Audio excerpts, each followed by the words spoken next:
Heraclitus said, "You cannot step into the same river twice." Today's story takes this very literally. One thing I do not realize the first time I head for the river is that the person who steps onto the raft will not be the same person who steps off. The water washes not only grains of sand from the belly of the rock, it washes from me my routine, takes me to a momentary place, a liminal space where so many things cease to matter. The consequences of the step onto the river are as opaque as the red silt water. It is a time and space where, like the rock, I am carved. We are carved, yet added upon one grain at a time.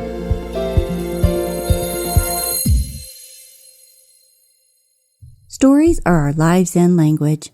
Welcome to the Love Your Story podcast. I'm Lori Lee, and I'm excited for our future together of telling stories, evaluating our own stories, and lifting others and ourselves to greater places because of our control over our stories. This podcast is about empowerment and giving you, the listener, ideas to work with in making your stories work for you. Power serves you best when you know how to use it.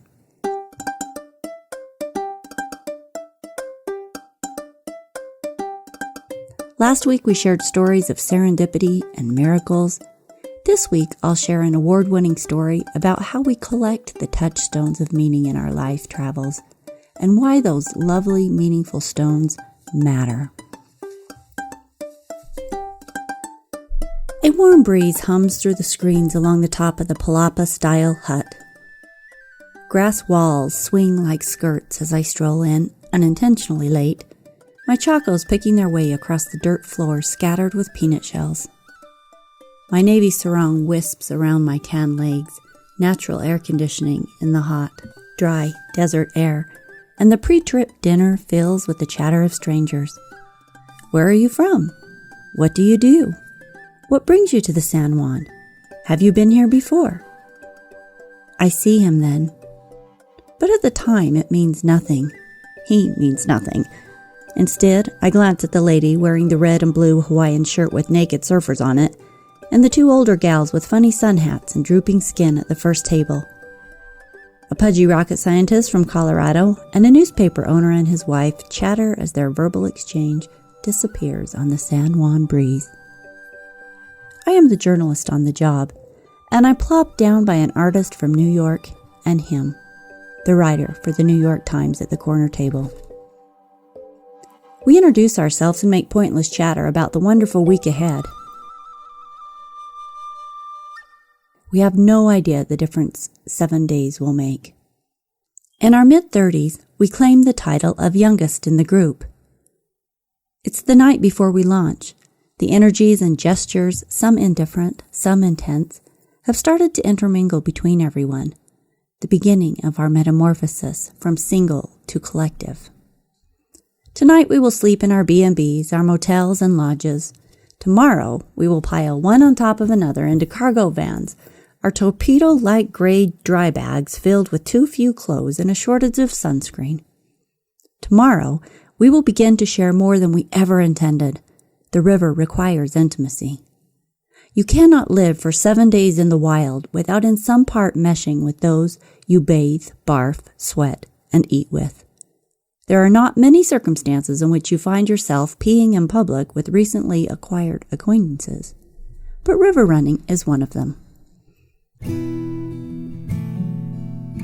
It's only been a few months since I took my children, divided 9 years of belongings, and left my husband to try and find the happiness I was certain I deserved. Loneliness is a multi-sided space. There is the loneliness when one simply wants companionship. There is the terrible loneliness one can have despite being with another person. And then there is the compound loneliness of being untouched, unappreciated, unconnected. This is the loneliness I carry on my back as I step onto the river.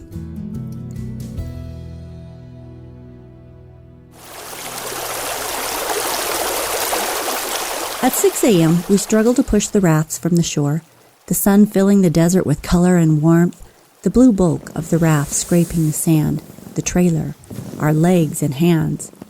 The water laps at us, pulls us in, and and we find our place in the sun. Eyes locked downstream, we scan the silt-laden waters of a prehistoric desert river that has held its course for 1,000 lifetimes and watched 12,000 years of human use and occupation. When John Wesley Powell passed the mouth of the San Juan River in 1869, he barely acknowledged it.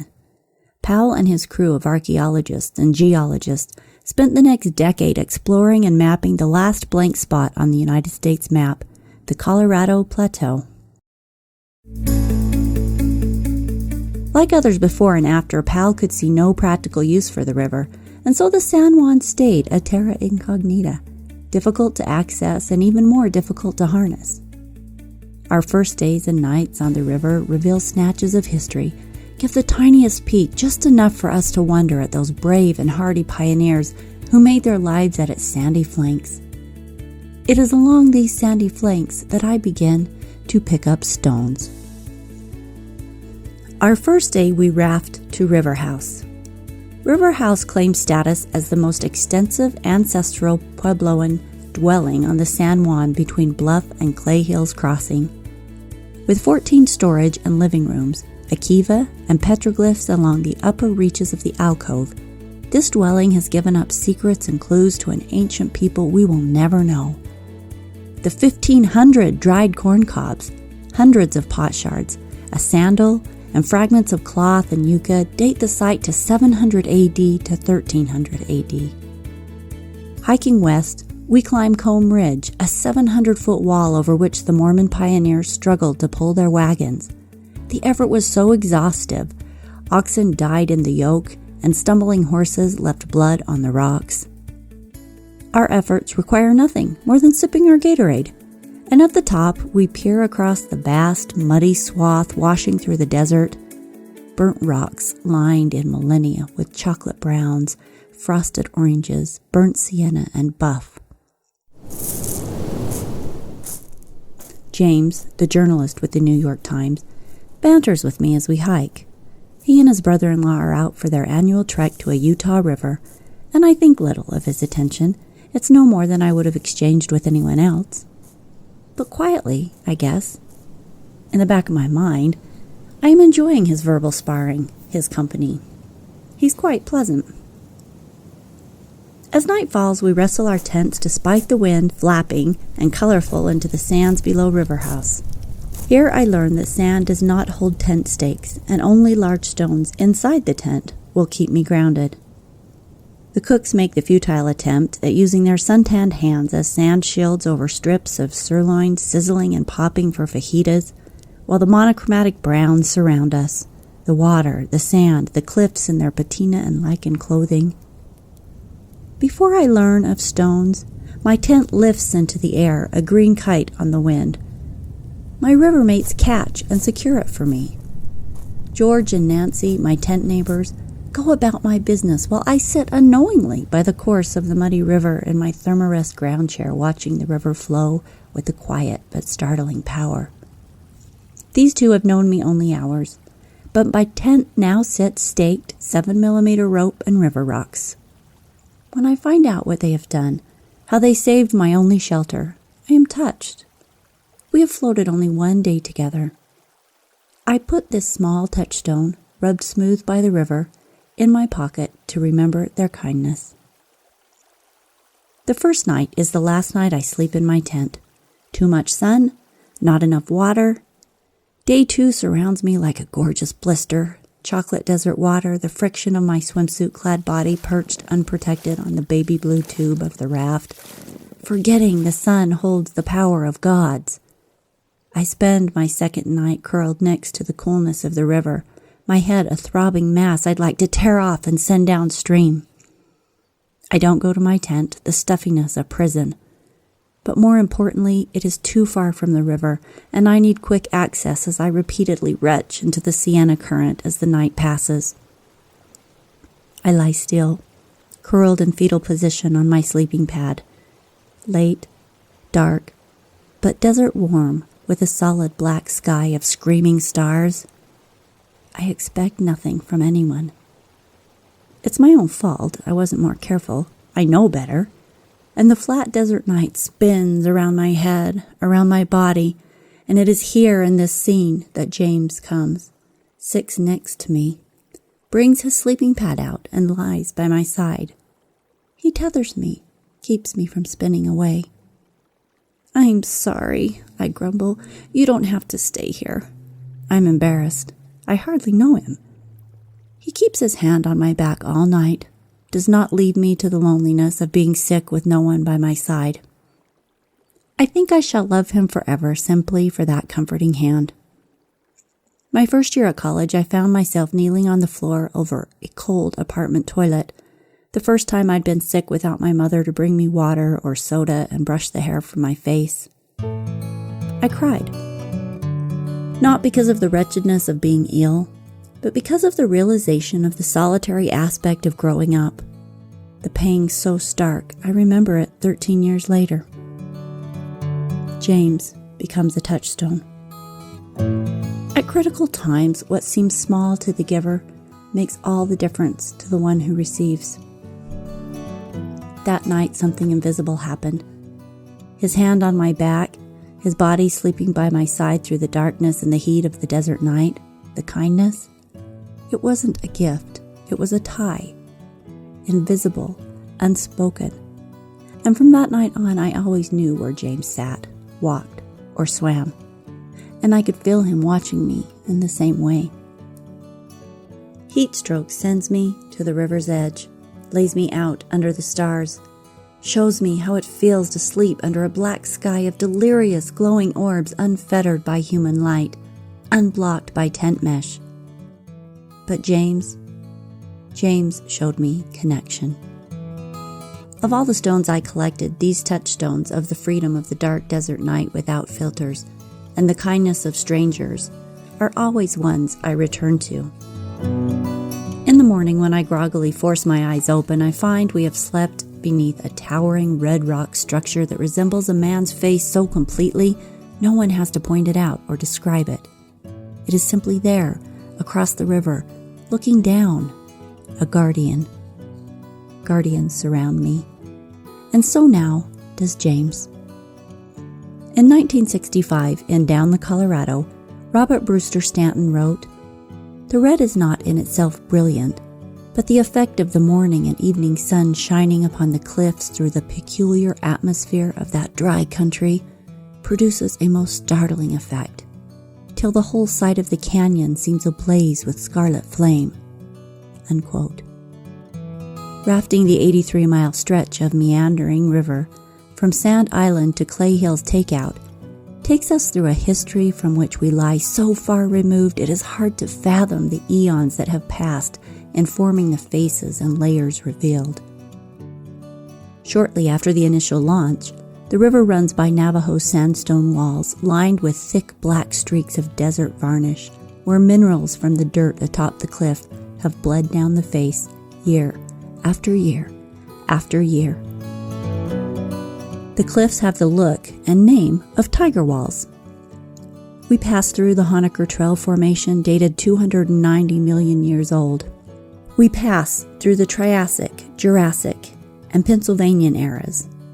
And yet the San Juan is famous for the goosenecks, a tight, twisting path the river has cut into the rock, where it takes 8 river miles to cover 1 mile of land. A prime example of an entrenched meander. When taking the path of least resistance, the route is seldom direct. James and I become an entrenched meander. We talk on the back of the raft mile after mile. His vocabulary astounds me. I want to have him just for the words he knows. I'm kind of ashamed to call myself a writer next to him. Shit, I need a dictionary to keep up. But it's gorgeous on the ears. The river cannot claim independence of the larger landscape surrounding it. It has evolved as a consequence of the land. We are the same. The sun catches up with me despite wet draped towels across my shoulders and a wide brim hat. My skin screams in vibrant red, and yet tomorrow is more sun that I can't avoid. Nurse Lynn takes me to her tent and pulls out a bottle of soothing after sunburn relief. I can't remember the brand, But when she sent me out with the bottle in hand and told me I could keep it, again, I was surprised at another personal kindness. The lotion smelled tropic and clean, and I slathered it on, day after day, cooling my skin and blessing Nurse Lynn. I picked up another stone, this one speckled, and added it to my pocket. The river guides have 2 inflatable kayaks referred to as duckies. Each day we choose to either ride the big blue raft while guides row, or to row ourselves in these bright yellow banana boats. Near the beginning of the trip, Joan and Jean, the 2 older women, carefully scoot their bodies into position in the ducky. Joan in back, her face lost in her life jacket, becomes nothing but a hat, a life vest, and 2 arms. Jean in front seems less secure with this idea, though the 2 have rowed together off and on for over 40 years of friendship. Each day, they choose the ducky. They have discovered their place on this trip, like I have discovered my place under the stars. Their second day, we notice the ducky rocking. Jay guides our boat toward them. "I was just trying to hang over the side to Pete," responds Joan matter-of-factly, with a bit of a sheepish grin. "Courageous," says Jay, "but your technique requires refinement." The next day, when duckies are being divvied, Joan adamantly stakes her claim. "We are going to die sooner than the rest of you," she says, "so you will all have another time to row a ducky. We are not getting out."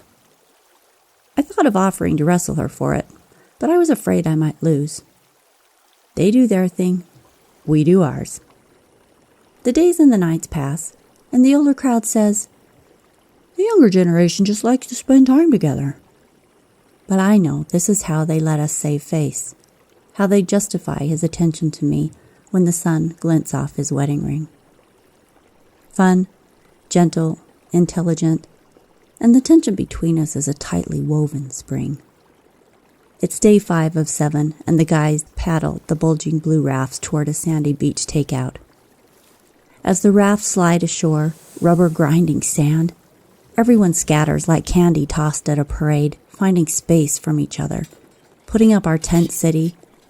But somehow James and I gravitate like magnets to a desert waterfall just outside of camp.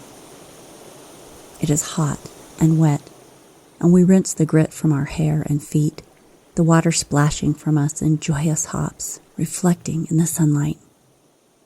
I languish in the pool beneath the falls, water splashing off my upturned face, and he slowly sits down next to me. "Are we going to do this?" he whispers, as he looks me straight in the eyes, water running down his cheek, the air alive with tension and the unknown but the hopes of the body.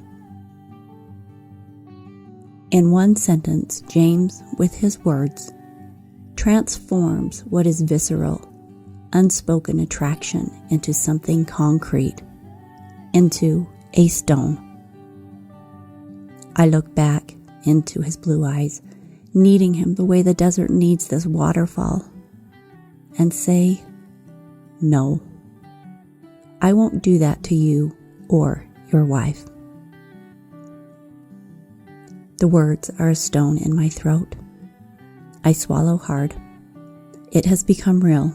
It has become words. And I have let go of the tether I so badly wanted to hold on to.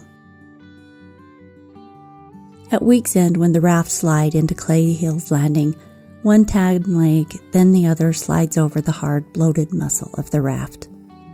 Our feet touch a concrete ground that leads us away from the river. Only then does the leaving become real. Only then do we realize we will never step into the same river twice. Only then does the liminal space disappear and the reality of leaving him, the river, wide and fast, dark and powerful, hit me hard in the stomach, and the panic rises. Washing the red desert silt from our clothes cannot be done. Washing it from the soul proves equally difficult. This is the way water carves, the way of creation.